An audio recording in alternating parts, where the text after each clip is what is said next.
رفقا سلام، به کانال آرش پاسپورت خوش اومدین. همونطور که توی ویدیوی قبل بهتون گفتم، بعد از اینکه یاد گرفتیم با هم دیگه چطوری برای ویزای توریستی کانادا اپلای بکنیم، امروز می‌خوایم با هم دیگه بریم ببینیم که برای انگلیس چطور باید این کار رو انجام بدیم. اگر یادتون باشه توی ویدیوی قبلی بهتون گفته بودم هدف من از اینکه این کار رو با هم دیگه می‌خوایم انجام بدیم اینه که خیلی راحت یاد بگیریم چطور میتونیم خودمون همه کارمون رو انجام بدیم بدون اینکه نیاز داشته باشیم به وکیل مراجعه بکنیم یا از طریق آژانس‌های هواپیمایی بخوایم این کار رو انجام بدیم. فقط کافیه که شما مدارکتون کامل باشه، به کامپیوتر و اینترنت دسترسی داشته باشید، زبان انگلیسیتون خوب باشه و خودتون بتونید خیلی راحت توی این وبسایت‌ها اپلای بکنید.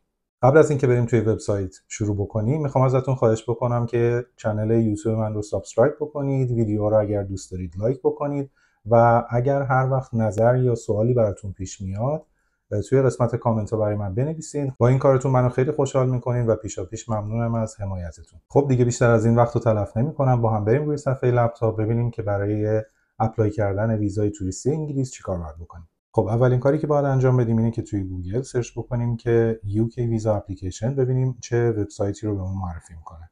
خب همینطور که میبینید اولین لینکی که به معرفی میکنه دقیقاً درست‌ترین و رسمی‌ترین وبسایت برای اپلای کردن این ویزا هست. پس ما رو به اون کلیک میکنیم. دوباره مثل توضیحی که راجع به ویزای توریستی کانادا دادم، چون این وبسایت‌ها معمولاً وبسایت‌های شلوغی هستن، من خیلی به جزئیاتش نمیپردازم و مستقیم میرم سر اصل مطلب. توی صفحه اصلی اسکرول میکنیم پایین میایم و قسمت استاندارد ویزیتور ویزا رو انتخاب میکنیم.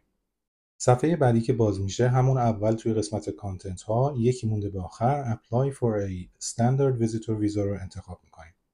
همونطور که میبینید مدل های مختلفی داره، برای مدیکال ریزن میتونه باشه، برای تحصیل میتونه باشه، ویزاهای بلند مدت میتونه باشه، ولی خب معمولا کسایی که تا حالا ویزای انگلیس نداشتن بهتره که از همون استاندارد ویزیتور ویزا شروع بکنن که قیمتش هم اینجا کاملا مشخصه، 100 پوند انگلیس هست. توی همون صفحه یه مقدار که پایین‌تر بیایم قسمت سبز رنگ نوشته اپلای ناو، اونجا رو کلیک میکنیم. صفحه بعد که باز میشه باید از توی این زبان‌ها انتخاب بکنیم که خب ترجیحاً ما زبان انگلیسی رو انتخاب میکنیم و نکست رو کلیک میکنیم. توی صفحه بعد از ما سوال میکنه که برای انجام دادن کارهای مربوط به انگشت‌نگاری چه لوکیشنی رو انتخاب میکنید و قاعدتا شما باید لوکیشنی رو انتخاب بکنید که دفاتر مربوط به انجام این کار توی اونا وجود داشته باشه. مسلما ایران جزوش نیست و شما بسته به لوکیشنی که راحت‌تر به اون دسترسی دارید یه لوکیشنی رو اینجا توی این باکس تایپ میکنید و به صورت اتوماتیک خودش براتون اون کشور رو میاره. همونطور که میبینید خودش کشور ایتالیا رو میاره.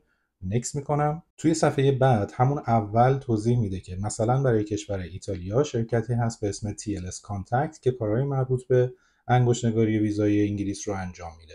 توضیحاتش رو بیشتر میتونید بخونید. اگر که لوکیشنی که انتخاب کردین براتون قابل دسترسی هست و مشکلی برای انگشت‌نگاری توی اون لوکیشن ندارید، گزینه اول رو انتخاب میکنید و نکست رو میزنید. اگر لوکیشن اولی که انتخاب کردید براتون قابل دسترسی نیست، گزینه دوم رو انتخاب میکنید، یه لوکیشن جدید وارد میکنید و بعد نکست رو کلیک میکنید. خب چند تا مطلبی که میتونید قبل از اینکه اپلیکیشن رو شروع بکنید چک بکنید این هستش که آیا ببینید اصلا شما با توجه به شرایطی که دارید آیا کلا نیاز به گرفتن ویزا دارید یا نه.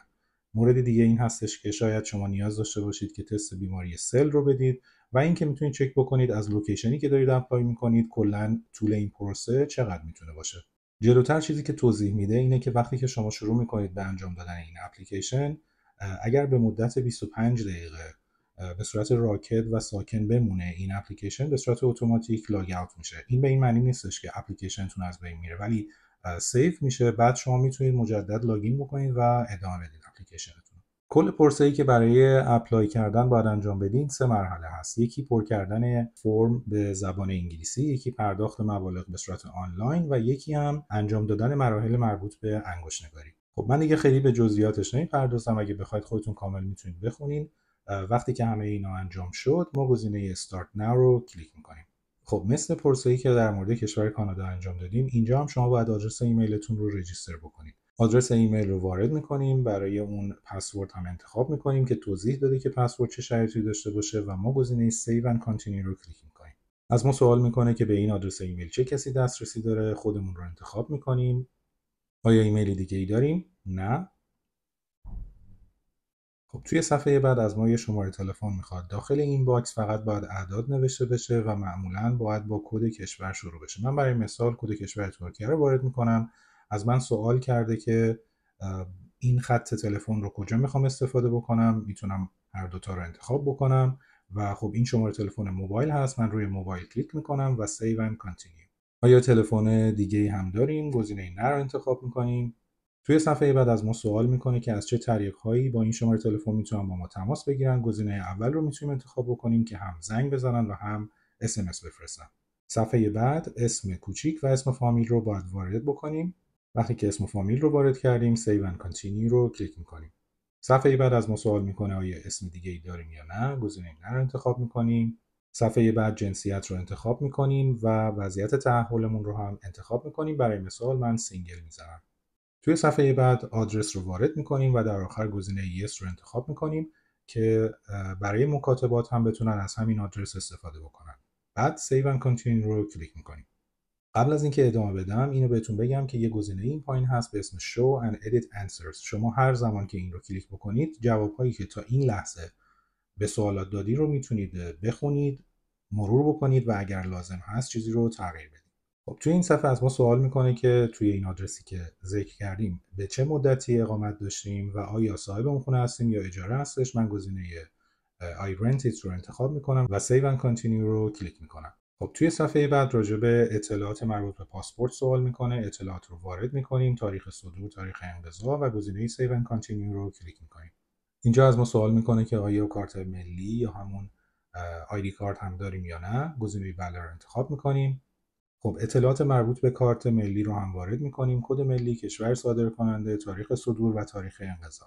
صفحه بعد اطلاعات مربوط به ملیت، کشور و تاریخ تولد هست. اونا رو هم وارد میکنیم و توی صفحه بعد اگر ملیت دیگه‌ای هم داریم اینجا اضافه میکنیم که من گزینه نه رو انتخاب میکنم. خب توی این صفحه در مورد کشوری که در حال حاضر توی اون اقامت دارید سوال میکنه که نوع اقامتتون چی هستش. من برای مثال گزینه دوم رو انتخاب میکنم و توی اون باکس سالی که این اقامت دائم رو گرفتم رو وارد میکنم و save and continue رو کلیک میکنم.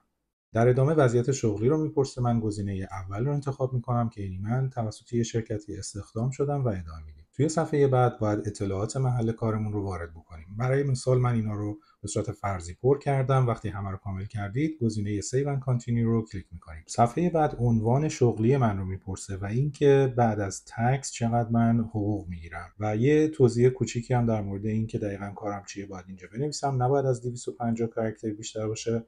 من این رو به صورت فرضی وارد کردم و ادامه میدیم. صفحه بعد از من سوال میکنه که آیا من منبع درآمد یا پس انداز دیگه هم دارم یا نه. من گزینه آخر رو انتخاب میکنم و ادامه میدم. توی صفحه بعد از من سوال میکنه که برای سفری که به انگلیس میخوام انجام بدم به صورت تخمینی چقدر قراره که هزینه بکنم. این عدد رو شما میتونید یا به یورو یا به پوند انگلیس وارد بکنیم و خب باید تقریبا یه عددی هم باشه که منطقی باشه با درآمد شما بخونه و با تعداد روزی که میخواین توی انگلیس بگذرونین باید یه همخونی داشته باشه، ولی به هر حال باید به صورت تخمینی این عدد رو وارد بکنیم و ادامه بدیم. صفحه بعد از من سوال میکنه که بر اساس شرایط مالیم در هر ماه چقدر هزینه من هست. میتونم به یورو یا پوند این عدد رو وارد بکنم که مربوط به اجاره خونه، وام اگر داریم یا هر هزینه‌ای که کلا در طول ماه انجام میدیم همش میتونه جمعش بشه و من به صورت حدودی این رو 900 یورو در نظر گرفتم و ادامه میدم. توی این صفحه ما چون به صورت شخصی میخوایم این سفر رو انجام بدیم و کسی دیگه ای قرار نیست برای ما هزینه‌ای پرداخت بکنه، در جواب این سوال من گزینه نه رو کلیک میکنم و ادامه میدم. توی این صفحه از من سوال میکنه که چه تاریخی رو برای سفر به انگلیس در نظر گرفتم. فقط این رو در جریان باشید که تاریخایی که انتخاب میکنید باید کاملا منطقی باشه و با شرایط مالی که قبلا هم به اون سوالا جواب دادیم همخونی داشته باشه. خب حالا سوال میکنه که با چه زبانی ترجیح میدی که ما بتونیم با تو ارتباط داشته باشیم. ترجیحاً گزینه انگلیسی رو انتخاب میکنیم و گزینه save and continue رو کلیک میکنیم. توی این صفحه هدف اصلی ما از این ویزیت رو سوال میکنه که ما گزینه اول که توریسم هست رو انتخاب میکنیم و ادامه میدیم.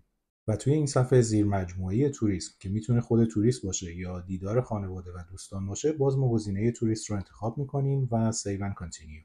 خب توی این صفحه از من سوال میکنه که چه فعالیت‌هایی رو در طول این سفر من میخوام انجام بدم. حتما باید به این سوال جواب بدین و باید زیر 500 کاراکتر باشه و توی اون میتونید اشاره بکنید به بعضی از جاهای تاریخی و دیدنی انگلیس و کلا یه پلن خیلی کوتاه در مورد اینکه دلیلتون برای این سفر چیه رو اینجا بنویسید و ادامه بدید.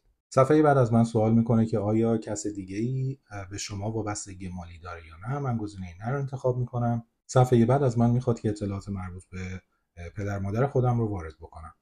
نوع نسبت رو اول انتخاب میکنیم، اسم و فامیل مینویسیم، تاریخ تولد رو وارد میکنیم و کشور ملیتشون رو هم وارد میکنیم و اگر همیشه همین ملیت رو داشتن گزینه بله رو انتخاب میکنیم و ادامه میدیم برای نفر دوم.